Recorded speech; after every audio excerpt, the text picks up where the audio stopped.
Steve, thank you so much. Delighted to be here today on behalf of ReedSmith. I want to thank MediaPost for putting this great program together and my panelists for joining us. Before we sort of launch into things, I think that there's a way I'd like to sort of frame up this discussion, which is, say, years ago, when I was much, much younger and had more hair and it was less gray, I had the good fortune to meet a CEO who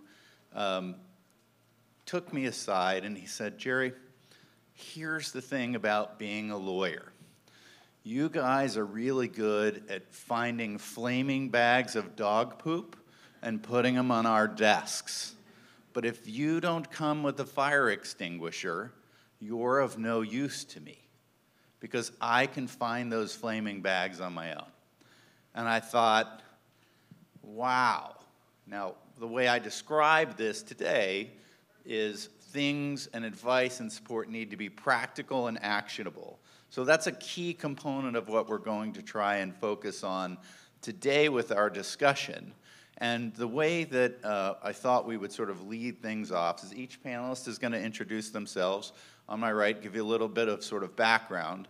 And then we're going to try and take it high level in terms of finding those bags, as it were, and thinking about then whether blockchain is a fire extinguisher or the right fire extinguisher and how it may work and what the limitations may be. And so unless you all disagree, that's sort of how we want to go with this, and we want to allow room for it to be interactive, or as interactive as we can be within the timing that we have. So 2 seconds on myself, if we're as irrelevant as you think about, well, why is this K Street lawyer up here? I had the good fortune to work on Alexa before she had a name, and the first iPhone when they couldn't tell me what it was or tell me anything about it. So I have pretty extensive experience. I worked on the A-round financing for Facebook with companies that are new and different and disruptive, and frankly, we don't even know what either the problems are or the unintended consequences of adoption may be for this thing that we call the internet and what it's wrought, and especially in mobile.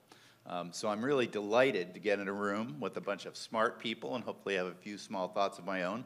And with that, why don't we just start from my right and have each of our panelists introduce themselves, and we'll get going. Great. Thank you, Jerry. I'm Chad Andrews. I'm with IBM. I've had sort of an interesting change in charter just in the last couple of weeks. So I started out at IBM in services, and a number of my customers were ad tech providers. And so last year I was asked to lead global advertising solutions. And then kind of about mid-year, they kind of tacked on in small print and blockchain, like this blockchain thing, right? So, and then over the course since last year till now, the blockchain print just kept getting bigger and bigger and bigger, and it sort of engulfed everything. So now my charter is 100% spent on blockchain for media. I heard a lot of really interesting things in the last panel. I heard that blockchain is it's a trust machine, it's about workflow, it's about transparency, it's about performance, it's about resiliency, it's about identity. And so the truth is it's about all of those things, it's about some of those things, but it's not a monolithic machine. So the way we're working with customers that have brought us use cases within all of that. But really the way that I see the blockchain platform emerging for media is really in 4 distinct layers. The first is really around auditing, and we did a very public reconciliation use case with Unilever, and we're also working with some other brands that we're bringing into that ecosystem. Those audit-related use cases really kind of start around things like reconciliation, discrepancy management, audit trail, payments, tax. The next layer up is when you start to get into the workflow where it's about measuring cost relative to performance. And so there's a lot of interesting things, particularly in the startup world, that are happening there with following the transactions through what we call the control point, which is between the DSP into the ad exchange into the SSP, and trying to figure out which of those synaptic connections are actually flowing and which ones aren't, which ones are driving performance, which ones aren't. Then you get to the third layer, it's really around identity. So that's where you're understanding who people are, what their behaviors are for the purposes of targeting, and that clearly that has a high relevance within marketing and ad tech targeting workflows. Wait, we target advertising?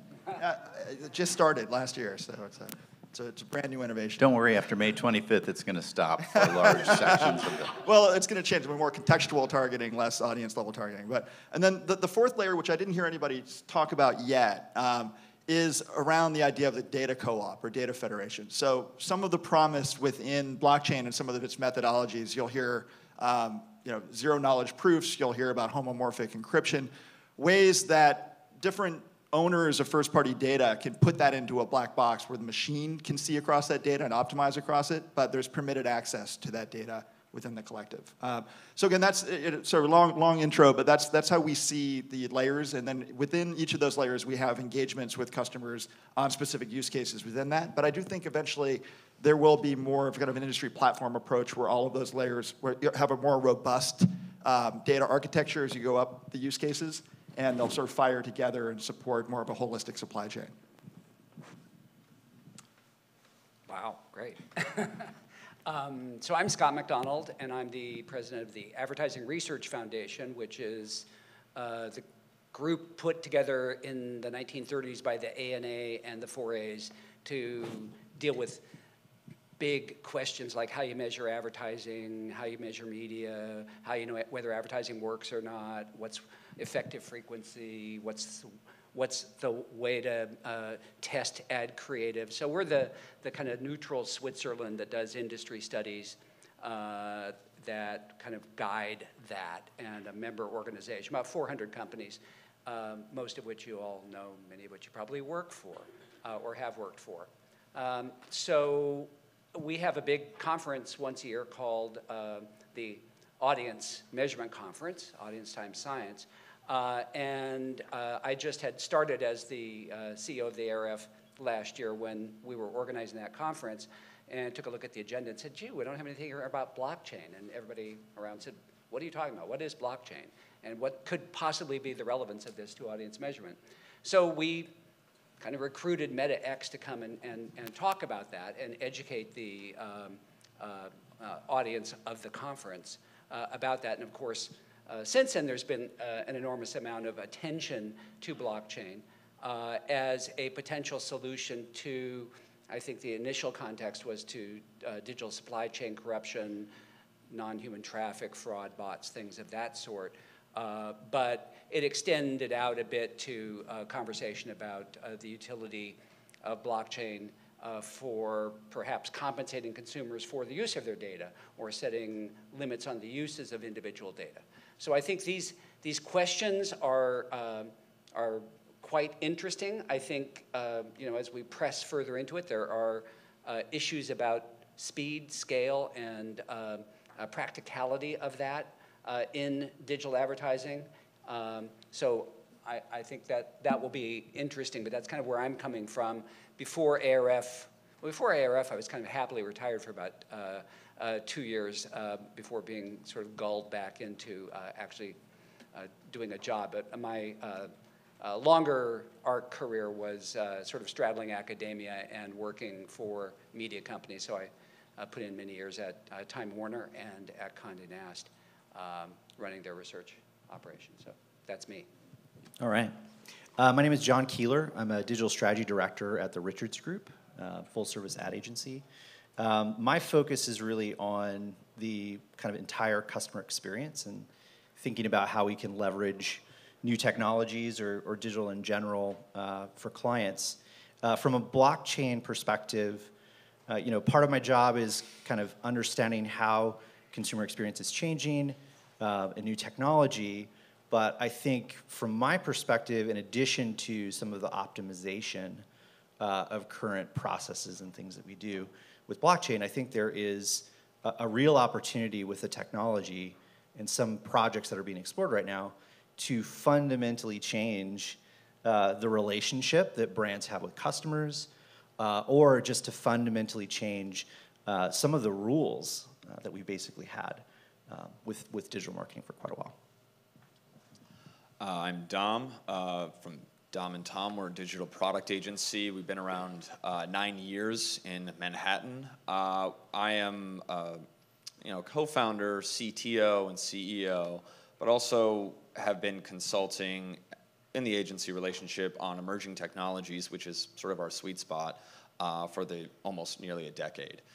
Before that, director of production for digital agencies for many years, and I sort of joined the blockchain space around 2012. So for me, this has been novel, exciting. I'm very passionate about this space in this area and the opportunities in it. And some of our clients, Hearst, Conde, Turner, we have found ways to validate, test, prototype, and processes to understand that relationship between the brands and their consumers, and what it means in terms of data, what it means in terms of efficiencies. So for me, this has been a long time passion. It's just very exciting to see so many other industries kind of start to, get their eyes light up in the area, especially in the ad tech, marketing tech space. So I'm excited to join the panel, and thanks to MediaPost. All right, well, why don't we just jump right in. Before we get going, though, I'd love to ask the audience just a question. Show of hands and up high. How many of you are currently holding Bitcoin? Okay, so you are not an atypical, or not a typical audience, or very distinct and unusual, I would say, or at least hope. So good luck to all of you. And I think that sort of sets up some context. So two things I wanted to draw your attention to for those of you who are not holding Bitcoin currently. One, this month's edition of MIT Technology Review has some really great stuff about thought leadership, fantastic airplane reading if you travel a lot as I do, and I would call your attention to that. Second, we have a very good white paper that was put together for the Digital Chamber of Commerce that we can make available that gives you a lot of sort of stuff on law and application, and I think it's a pretty useful resource. So if you follow me on Twitter at Ones and Zeros Lawyer, I can get that to you afterwards. But I really appreciate sort of the level setting. So I thought we would start off, Scott, with a question really for you, which is, what are some of the sort of intractable challenges or obstacles that we're facing in marketing and advertising, those sort of proverbial flaming bags that we just can't seem to get rid of or address, that you just see coming up again and again in your career in research and in supporting the industry? Right. It's a good question, and a good question, as a setup to the consideration whether blockchain provides a solution to any of it. So from where I sit, the biggest challenge, basically, is that measurement is that we have very weak standards of measurement. Traditionally, in the old not converged system, you had currencies that worked within each medium. Advertisers would pay for contextual advertising, and the prices would be set largely on the basis of a currency, the classic example being a Nielsen rating for television.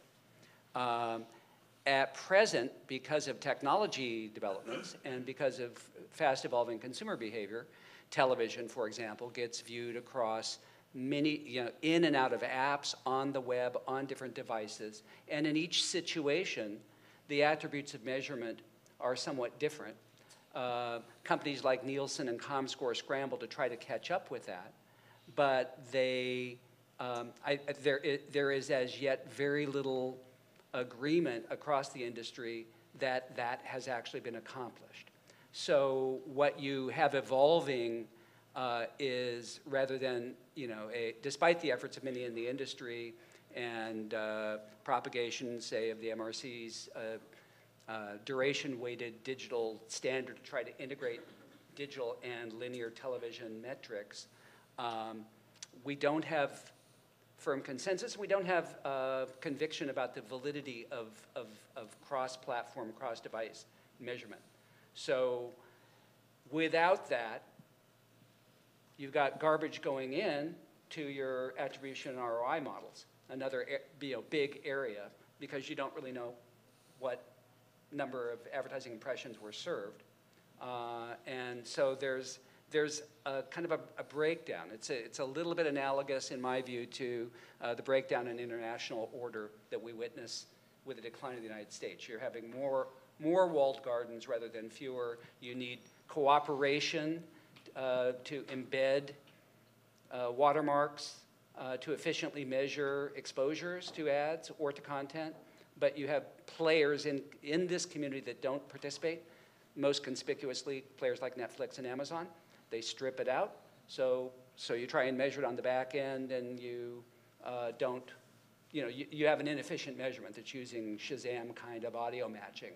The technology itself and the standards and the level of cooperation across that ecosystem has not held as the technology has developed and the consumer behavior has developed. So that is the big stinking pile on the desk of media and advertising companies. Right? So to rephrase that maybe a little bit, and I'm kind of a big fan of George Orwell, we have a lot of pigs, but they're not all equal, and we have a very difficult time of comparing one to the other. Correct. And anyone who knows anything about measurement knows that even a slight difference in the components, in the technology of measuring, say within a walled garden or on one platform, a tiny difference will ramify and multiply out and actually make it incommensurable across those. As we talk about sort of, I heard audience measurement. Would anybody want to sort of react to how distributed ledger technology, DLT, could address audience, or if you think there's some other problems, and maybe we'll start sort of down on the end and work our way back towards you, Chad. Yeah, I mean, I from my perspective, I think if I think about it from both a consumer perspective and an advertiser perspective, I think the larger challenge is that identity in general on the web is broken, right? I know that on the previous panel we talked a little bit about Brave. I think that is a really promising project in the sense that it really, through the browser and through the basic attention token, is trying to fundamentally solve that issue, right? That you could have more of a unique identifier for every single person, that the consumer would have more control over the data, but that the advertiser would also have more trust in the authenticity of that data, right? So we'll have no bots. We'll have a bot-free universe. No, so I think, again, at the end of the day, I think the moment in time that we're at with all of the privacy issues from all of the Facebook challenges, as well as where we're at with all these measurement challenges, I think this is the right time to try to find some solutions for that. And I think that the Brave browser and the attention token are one solution, I think pretty promising solution.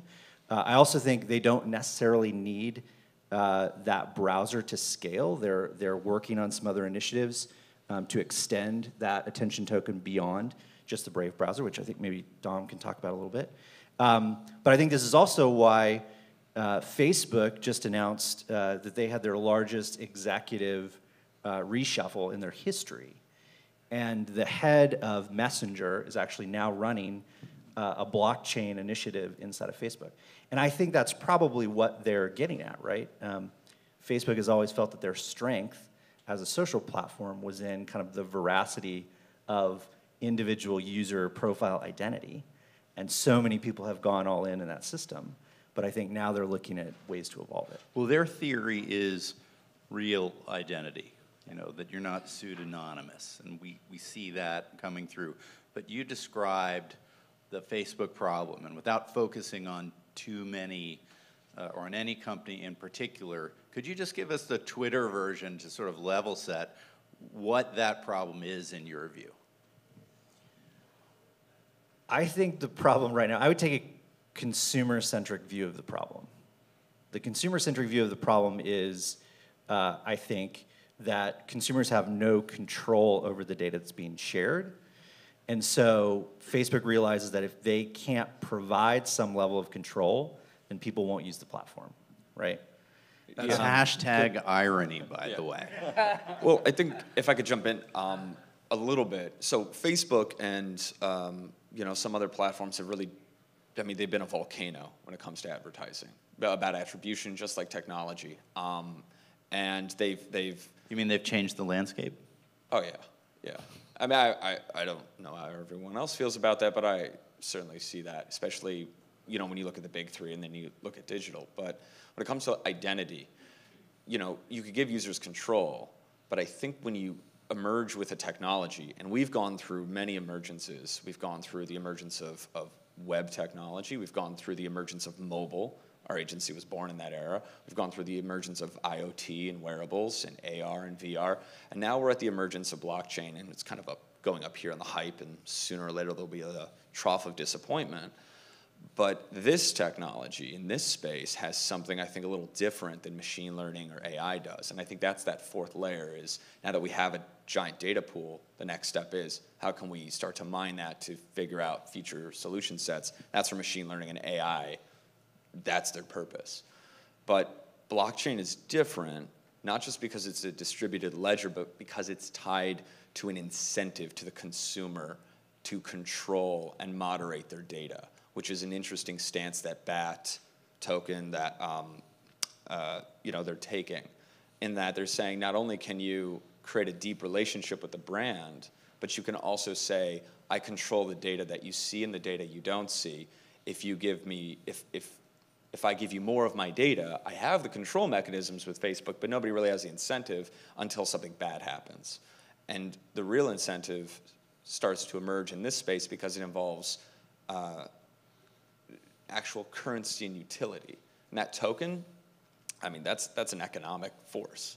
So I think that's the big aspect. And so I'm not so much worried about regulations. I'm not so much worried about what the SEC, I mean, yes, you got to comply to all of those things, but really once you have a technology who has a primal kind of component is finance, then you can upend all sorts of consumer behavior. You can incentivize users to do all sorts of things, which is interesting, I think. I have a question for the room, if you don't mind. So Oh, I had this discussion yesterday, and I haven't had a chance to wrap my head around and doing the math yet. But does anybody sort of know what the medium value of the consumer data is? So in other words, so there's $3. $3 is it? No, I mean, really. Well, some 85 for some personas Facebook, it's going to be $3 for huge, the rest. but some exactly. But no, annualized, it's got to be somewhere probably between 500 and maybe $500, somewhere around there. So I've actually been trying to work on building this model to figure that out. Figure somewhere in the range of consumers, somewhere from $50 to $1,500 a year. Depending on yeah, sure. in the back, Yeah, Jane Kidd, Data Wallet. We've been doing a lot of research on the value of data from different companies that are big data aggregators, and it comes down to, for a broad range of consumer data across a bunch of different attributes, a mom, 100K plus, with a dog, whatever, that kind of stuff, is about 50 cents per user per use. Okay. So you multiply that out across all the different companies, yeah, if you want to target somebody. Yeah, the reason I ask is because inherently people are lazy, and at what point do they actually change their behavior based upon the perceived value of that action? And that's where I think like Brave is very interesting because it doesn't require a massive change in behavior.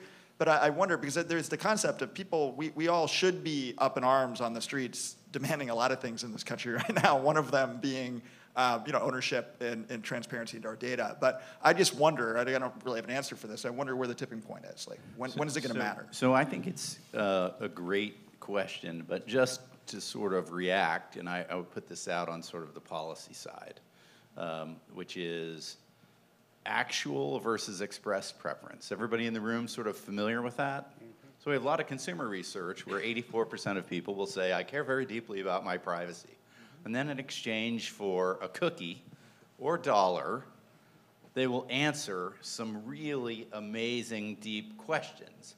And so I think, Chad, your hypothesis really cuts to that core of actual versus expressed preference. And one of the things we have in general with this we should care about our data as a policy issue is if 99% of people don't care, but 1% care a lot, do we engineer those systems for the 1%?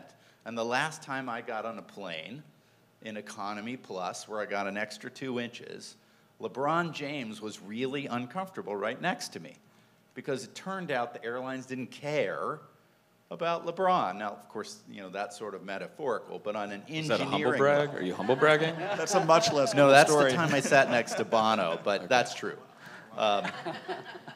But where I want to go with this, I think it's a good question. When we looked at ISPs and interest-based advertising a number of years ago, one of the things that really blocked adoption of that technology from big four ISPs was they said, let's just say for argument's sake, we get $175 a month of revenue, and if $3 worth of privacy intrusion, which is what the value of the ads was at that time, would have any material effect on churn, they weren't going to go there. So I think my reaction is that, as with any sort of marketplace, there are different clearing prices and different prices that sort of come into play. But I think it's sort of a great observation. Do you want to jump in, Scott? Yeah, I just say that we've done a lot of research on this, and other people have as well on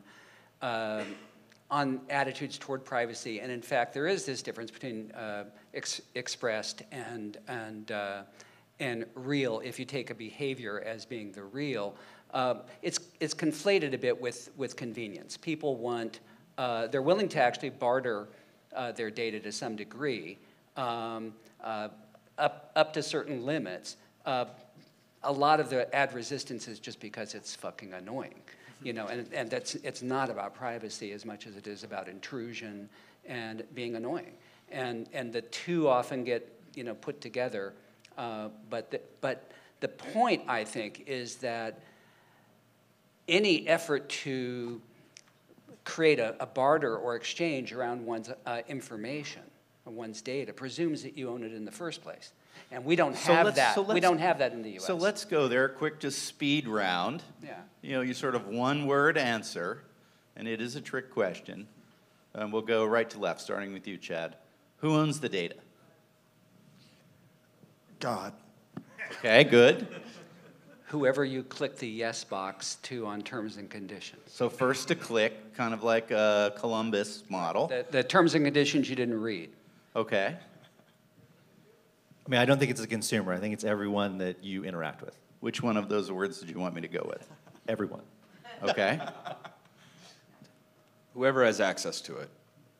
Okay, so What is ownership? it's really a fundamental thing. But I'd like to let sort of sit, because I think you're all experts in working in this space, is no one said, but I think you all sort of said, it's really not about ownership.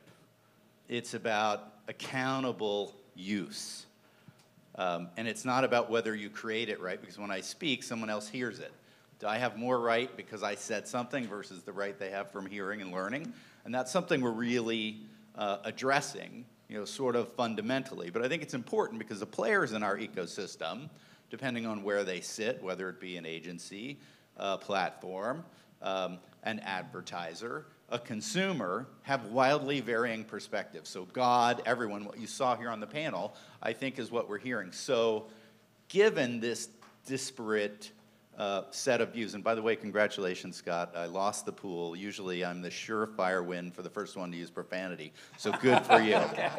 That was fucking awesome. Given the different answers that we have, and given this audience question that Scott's presented, what is it about blockchain technology that can either address that issue or make my question irrelevant, right? That lets us move past ownership. Go ahead, John. Well, so I was actually thinking of a use case as we were kind of what would motivate the consumer. So if there were a theoretical service where if I could go and provide some information in a very tactical way, I could, for example, volunteer what product categories I'm in the market for. I'm looking for a new refrigerator or a new car. Then, again, provide some more specific information that's related to my purchase. I could get maybe a very tactical ad from Honda that's for a Toyota owner that they're trying to convert. So I watched that. There could be a unique identifier around those advertisements that are written to the blockchain. And then if at point of sale, that identifier that could be tied to the purchase itself and prove attribution, then perhaps I could get 2.5%, 5% back on that purchase in real dollars or tokens into an account. So you kind of move further down the funnel. So like a TrueCar or Car Gurus, dealer only pays when the car gets purchased. So you don't win the auction, you don't pay $300 to $500. Right, in this way, I mean, I'm talking instead of getting my, a portion of my $500 value of my annualized data, I could get several $1,000s depending on what if I made any large purchases that year. Okay, anybody else want to react to that? In other words, the question being, how might blockchain address these sort of incentives and ownership issues we talked about? So I mean, I think one of the most disruptive things in blockchain right now, and there are a number of real projects that are happening, are really about having that ownership be primarily between a publisher or a creator and the audience, where the advertiser is completely being cut out. So I think this is about the industry, especially creators, folks on YouTube, streamers, right? Like folks like this that are looking for alternatives to advertising to be able to monetize what they do. I think there are a ton of really interesting blockchain initiatives around that. So in that scenario, if blockchain's cutting out the middleman, the middleman is, in many cases, for these use cases, the advertiser. So sort of fencing the digital data frontier? Maybe, yes. So, I mean, all of these, for the most case, it's microtransactions, right? So a live streamer can have their audience, give them small donations. That business model has been completely proven by platforms like Twitch for streaming and gaming. But it's being extended to a much broader audience beyond that. Okay, Dom, do you want to react? Yeah. I mean, I totally agree. I think ownership, what's interesting, especially in the digital space, is that ownership starts to get fuzzy and disappear because you can copy something and it could be the exact same value as the original because you just copied a movie or you copied a file and you sent it to someone. You can't do that with painting, you can't do that with water, but you can do that with digital. So the fundamental challenge / opportunity in digital is how and when should you think of things as unique? And why should anything be unique? And so there's an ERC, which is an Ethereum 721, about the uniqueness of certain digital assets that are generated within the crypto token cryptocurrency space. So ownership starts to disappear a little bit if we say, take Netflix as like my go-to example. Say Netflix wanted to lower their utilization of asset streaming. Let's say streaming is kind of a big cost for Netflix, but let's say they offered a new program for all their users to install an application, and now you're a seeder. It's torrenting. It's been around for 20 years. So now anyone who's torrenting this media, well, who owns it, right? Well, I guess all the users are now distributing it. It's on your file system, but you need to use that, let's say security and all that DRM. But the point is, the files are no longer reside on one system. You take that even deeper and you put it to data. The data sets are not on one system. So the ownership of it is kind of democratic, by the people, for the people, and now it's about how can we make sure that everyone has access to this data because it facilitates our lives of entertainment. And you take that to any service, advertising, if we want to distribute advertising media and place it properly, you're incentivizing people to sharing their own data, to all sorts of areas of ownership starts to take a back seat because the fundamental nature of digital is that you can replicate anything. So I really like that you went somewhere different than where I was necessarily thinking, because I always hear the DLT equals accountability issue, and we think about information, as you sort of highlight, right, it's inelastic. One person having it doesn't in any way preclude someone else from having it, right? The copying aspect that you described. But I've heard other people talk about sort of how DLT and blockchain can create scarcity and actually enhance privacy, or at least limitations on information usage. Anybody else want to sort of react to that and think about how that's an alternative to what Dom described? Because I think we have sort of two really interesting use cases. One is that sort of distributed model which essentially says, well, we can lower everybody's costs if we make data more universally available. But I hear other use cases where they go, well, actually, we make it less available, or at least certainly more accountable, where if you're going to use it, you're going to pay, and if you don't, you can't. But maybe we'll let the other guys. I think of it a lot from the standpoint of content creators, having spent most of my career working for those companies. So it's kind of a damned if you do, damned if you don't thing. You want to be able to monetize the content. If you're the New Yorker, you're Vanity Fair, you want to be able to retain rights. If you're Warner Brothers Movies, you don't want them to be copied and distributed all over China without getting some compensation for it. So you're protecting IP. At the same time, you want things to go viral. So you want them to be shared, and you want them. You want your brand. Publishers often want both things, and they have veered back and forth. And there's not really been anything like a distributed ledger or some accounting practice that allows you to even keep track of that to make an assessment about the pros and cons of that. So I think from the standpoint of content creators, where they do have ownership legally, but lose control easily in the digital space. This could be an interesting form of accounting. Going back to the consumer, though, I do think that the ownership matters, and the fact that we don't actually own, we don't have a legal statement that we own our data, which is implicit in what's going on with GDPR. Unless you're in Europe, it's a fundamental GDPR, right. Yeah, but we don't here. And I was like, last time I checked, if I wanted to sell my house, the first thing I have to do is do a title search to prove that I own it. Mm-hmm. I can't sell it until I do that. So I think, there's a kind of a fundamental issue about who owns your data that we haven't addressed legally here. So Chad, you've been kind of quiet. You want to react? Yeah, well, I was just thinking, so I think Richard from Publicis had brought up MadHive earlier. And just, I think what they're doing, whether or not it takes hold, is interesting, in that they're creating a mesh cloud at the individual layer across all their devices. And it's collecting all of the data through applications on that individual, and then it's essentially creating a DMP at the device level. And so when an advertiser makes an ad call, it goes out to all those DMPs and it finds those individuals, but it anonymizes the IP address. So you can buy and verify that you reached a segment without with the user truly owning that data and there being complete privacy. So the name Panopticon was already taken.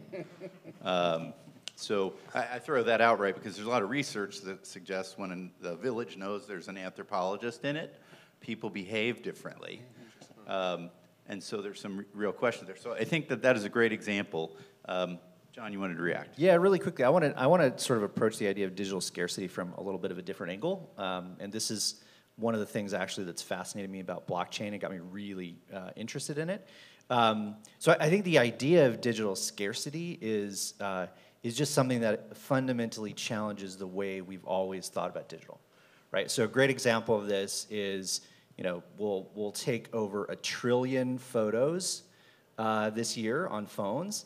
And those photos are fleeting, they can be copied, but through technology like blockchain, you could create scarcity with them, right? So a provable way for someone to buy, trade, destroy those objects. That's something that fundamentally has never existed with digital. And there are some really interesting projects exploring this. So I'll give you one really novel one. How many people here have heard of CryptoKitties? Has anybody heard of this? Right? Everybody probably heard this last year. So CryptoKitties is an example of that, right? These are unique individual images of cats. Over $5 million has been spent of people buying and collecting these things. If someone sells it to someone else or transfers it to someone else, you're tracking that digital asset through the blockchain, so you understand that there is only one of those things that can exist. But I think if you take it outside of the CryptoKitties realm and think about things like the music industry, right? The ability for a musician to publish a limited number of songs. Only 5,000 people can own this. right? Or think of Infinity War and Thor. Yeah. It's a lithograph, but then they never get the benefit of the long tail of coffee mugs and tchotchkes. Exactly. But another example, and I just realized I'm throwing out a bunch of gaming examples. But there's another really interesting company called D-Market that has built an exchange for virtual goods in gaming, right? So people that play Counter-Strike and games like that can actually sell or trade the virtual objects that they acquire in the game through that, and that system's built on the blockchain to, again, verifiably prove that only one of these, items exists, or this item has virtually changed hands, and that's, virtual goods is a $50 billion market. Yeah, I have a patent in that dating back to 2006, where I read an article about somebody buying a virtual space station for $100,000, and it literally blew synapses in my brain. And so I started thinking about, wow, even if something is virtual, it still has value if there's demand for it. And what, from an algorithmic perspective, what's needed to create and preserve value of things that would be created in the digital sphere, but translate to real-world markets. So I did a lot of thinking back in the day around that problem. And blockchain was sort of the missing ingredient. And you to were really playing facilitate Second that. Life at the time? Well, I wasn't. I was the anthropologist marveling at why are these people spending real money on these people need jobs. But then you realize that they were making a lot more money than I was. One all-night session playing Warcraft for the first time, and I didn't have to wonder. I knew there was that South Park episode on endorphins and such, and how things in our minds work. So I want to take, and this is really helpful discussion, I'm going to take to a sort of one sort of next level, and you can rack sort of one of two questions, but I think they're related. When we think about blockchain as snake oil, and I work with a lot of venture capitalists, the one thing I've come to observe is that timing is everything. Are we too early, too late, just right?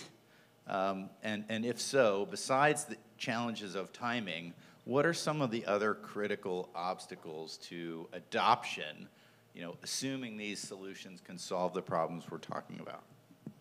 So, you want to? I'm sorry, if I could just go quickly. So it depends on how you're defining blockchain. As I said before, I heard a lot of things in the previous panel. I think if you were to have an image in your mind of how blockchain is being sold and talked about, it's probably like a flying city. It's an Arthurian legend. If you can pull the sword out of the stone, you will be the king. Exactly, but it's in reality, if you picture it as a black and white photo of the building of a railroad, that's kind of where we are. But that's profound because you took these dusty little outcrops, and once you put the stations there, towns grew, the towns became cities, and global trade is what is the biggest wealth creator in history. So I think if you look at it that way, by how can we build those simple rail lines that facilitate trade, and just sort of focus on those use cases, then it's here, it's now, it's practical, and it's going to be profound in its business So value. that sounds like it lends itself to Dom and John's comments about essentially creating liquidity that we didn't have before, but maybe you guys want to react on. Yeah, absolutely. I don't know how you like to jump into a pool. I don't know if you like to dip your toe and then wait a minute and get up to your ankles, or if you like to jump all in. But I'd like to see who's around the pool first. Right. And who knows? Maybe snakes need oil. I don't know. I firmly think that we're not in the 22nd century. We're in the 21st century, and in the 22nd century, there's going to be most likely a universal, if not a handful of digital currencies. I think that we're already from a UX customer place trying to get as frictionless as possible when it comes to transactions.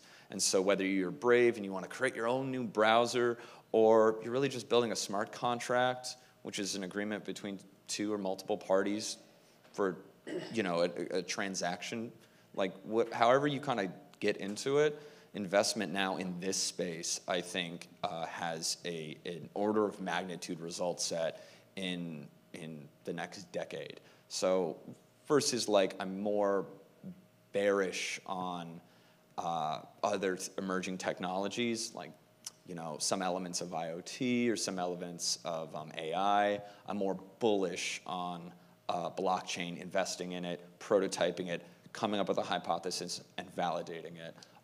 Yeah. So we tie it together, if I heard that, some winners, some losers. Everybody's optimistic on the category of blockchain as a category, but I think that's what I was sort of hearing, especially from you, Chad, and you, Dom, that it's hard to overgeneralize in the same way that you might say, well, I think the internet's going to be big, but what does that mean? Well, can I just put two numbers out there? One is the planet is at about 8.1 billion, give or take. It's very good for the Twitters. Yes, numbers are good. And we're at 51% adoption from the internet. We're at 0.5% adoption within that space. All humanity, only about half is online right now. And about 0.5% is using or interested or in some way, shape, adopting a blockchain experience, whether they're buying crypto and Bitcoin or whether they're engaging with a smart contract. So in that area, if you think more people like the internet and more people will be getting online, and you believe in that, and you think that the blockchain is now doing something, solving for the distribution of data stores, which is quite expensive to store a lot of data. Distributing it makes a lot of sense, and it reduces the cost factor for many industries, and that's why so many of them have APIs, because they want adoption. You start to kind of look at this space and go, oh, and now there's a closer brand-consumer relationship because there's an economic incentive. All the kind of tumblers start to click, I feel like. So that's just me in terms of, is it snake oil or not? I mean, it's kind of like staring at... It's like Mosaic back in the day, for those that can remember. Yeah. Hey, this is really cool and much better than Gopher. Different sort of user experience. So I like that. It's two guys on a dune kind of flying a plane and going, I don't know, that seems crazy. Let's just stick to horses and maybe cars. But there's no landing strip, right? Because that investment hasn't been made. And someone else is going, you know what? We got to start flying people to Europe on that thing. And you're like, well, I don't know if we can do that with this, but we will someday figure that out. So I have a question for Chad. I know John's been waiting patiently, but you said your role has changed dramatically in terms of scope, and I want to tie this back into media and opportunity for media. And I often think about how valuable is a phone if only one person has it, right? 0.5%. There's no second person that has the phone. What are you seeing in terms of the things that need to happen to get that sort of universal adoption, or adoption at least a tipping point where the relationship between the value of the network and the cost to build it changes exponentially? Sure.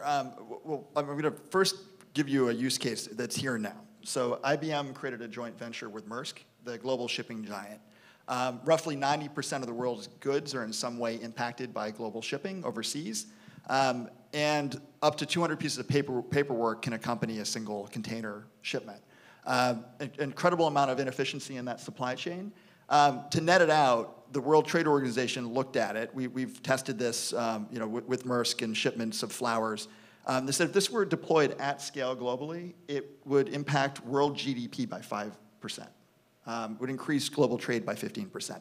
That's roughly a $3.5 trillion use case that's here and now as we scale that out. So before you have the patent on that still? No, I have no patent on that. But the point there is that, yes, like every technology, this is going to go to a trough of disillusionment, I agree, but it's going to be on a use case by use case basis. The stuff that's the not sexy blocking and tackling is incredibly valuable.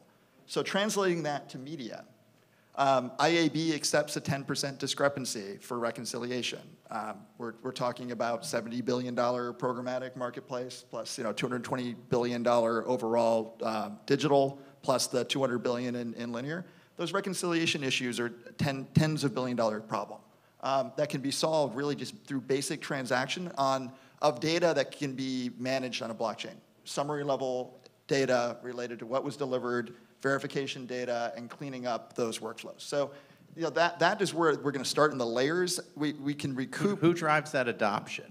Brands, advertisers. Advertisers are going to push the agencies and the ad tech providers into adoption. So how do they do that? Like, you have a crystal ball, blank sheet of tabula rasa.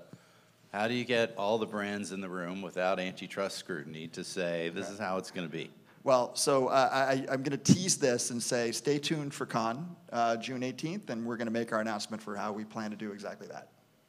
All right, nice teaser. So, Steve, I'm sensitive to time. We should go to Q&A. Okay, perfect. So folks in the room, you've all been very patient. Hopefully we found some of those bags I talked about in the beginning, and maybe a fire extinguisher or two, especially if you're willing to wait, according to Chad's announcement. Any questions from the audience so far? In the front here. Yeah, Chad, I think you mentioned... Just 1 second, because we're live sure. streaming. We want to get you on the mic. Yeah, hi, I'm sorry, a little too close. I'm Joe Rice. I work for Moat, measurement company. I had a question about sort of consortium development, and sort of to Gerard's question, who do you think is the right party to sort of manage onboarding and bringing either advertisers or publishers or middlemen into a consortium and sort of have the final say, or maybe it's a group of parties that have the final say on whether somebody can participate or not? Right. First of all, nice to meet you in person. We had a phone call a couple weeks ago. Neutrality. It has to be a neutral party. So if you look at what we've done with other industries, we've created, like Maersk, for example, we've created a consortium model where there's joint investment and there's incentives for the different participants in a newco. I'm not saying we haven't made a decision yet for what we're going to do around media as IBM, but I think it has to be a combination of a new company or a consortium business model where there's neutral governance and then third-party industry consortiums for thought leadership and standards. So I think those two things really need to come together to get the broad industry adoption. It really can't be, I mean, this is the whole problem. The problem with industry is people grading their own homework is, I have no doubt, with all respect to Google, that they're probably going to try to open source and provide a lot of these audit-related applications for free because they're going to bait that hook and then try to get, they're going to try to have integrations into performance in there. But, nothing is free at the end of the day. So I think the industry, if it really wants to arrive eventually at a decentralized market and all of the benefits that are possible, it's going to need a neutral corporate entity with participation by neutral standards bodies. Anybody else? Yes, on the left-hand side here. Hi.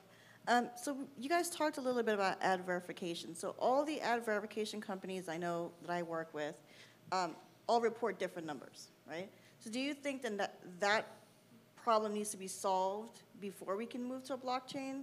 So you work with smoke and mirrors? Yeah, pretty much. Anybody want to take that one? Well, I think it is a big problem, and it sort of goes back to what I talked about at the beginning. I think to realize the potential of blockchain, and I count myself in the bullish camp about that. I think we're really in the very early part, seeking the proper applications and use cases for it. But I think for it to work in our world, it does presume some standards and commonality. Otherwise, you're basically embedding in a record of things that are difficult to interpret. So I don't think of it as an either or, but I think for it to realize its full potential, we have to work on uniformity of standards. Dom, you've been waiting patiently down on the end there. Sorry, yeah, I'm a contrarian and I get excited about questions like this. But I mean, I'm probably the least in-depth and domain from this entire panel in that I believe, like, when you're in a Tower of Babel situation where you're getting different standards and different metrics across the board, you've really got, two avenues. One is bring them together, see if you can get adoption of one unit of metrics, CPM, whatever it is that everyone kind of works on, and you need the leaders to do it because you're not going to get it from anyone. You're going to get it from, like, the oligarchy if possible. The second, though, is someone needs to just start speaking English and everyone else will start to fade away. And so sometimes you try to bring the tribes together and sometimes you just have a really one strong tribe show up and go, this is our economic model that makes sense. The messaging is clear to our brands. The consumers get it. The reporting for campaigns gets it. And everybody starts to adopt it because they go, wow, that is a very clear. So I think it's not English. They speak the language of green, as in money.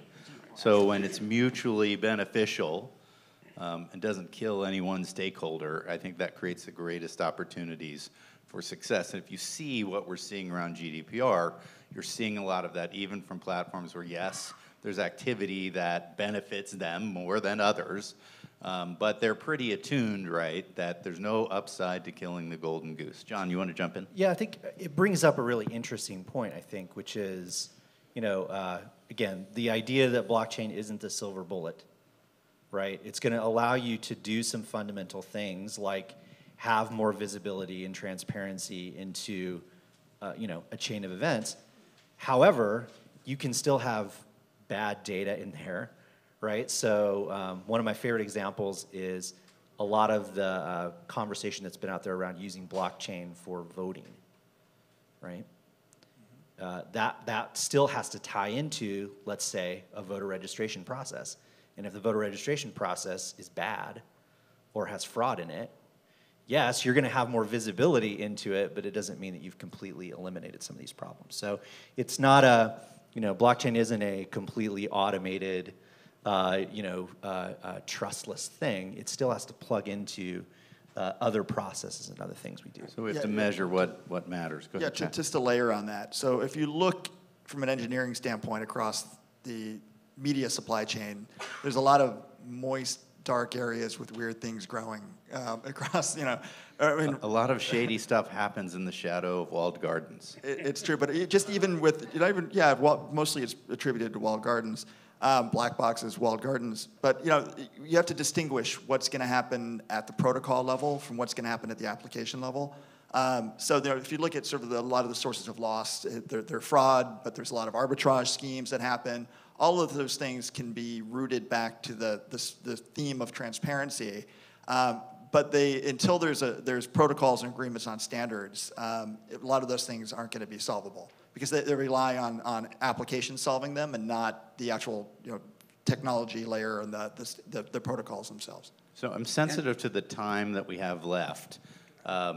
Just a quick wrap up, and this is sort of Twitter, so 140 characters, speed round, right to left. Closing thoughts, Dom, working to the left to Chad. Closing thoughts? 140 characters. Blockchain is on fire. Everyone in the ad and marketing tech space should, jump into that volcano and pray to the gods of blockchain to see what emerges out of it. Okay, John? All right, so for me, one of the most immediate things we've been looking at are blockchain specifically related to influencers. There's a lot of really interesting stuff happening there from a media and smart contract side of things, as well as take a look at Brave. I think they're also doing some really interesting stuff that can impact what we do in the short term. Scott? To me, the most important promise of blockchain, other than having an indelible record, is around the area of incentives. Right now, the incentives in the ecosystem are wrong. They incentivize fraud, low CPMs, driving down values. Where it can work is where there's an incentive to protect the values of ad exposures and of data. And so if we can get that right, then it actually multiplies out across that network and you leverage it. Otherwise, it won't work. Chad?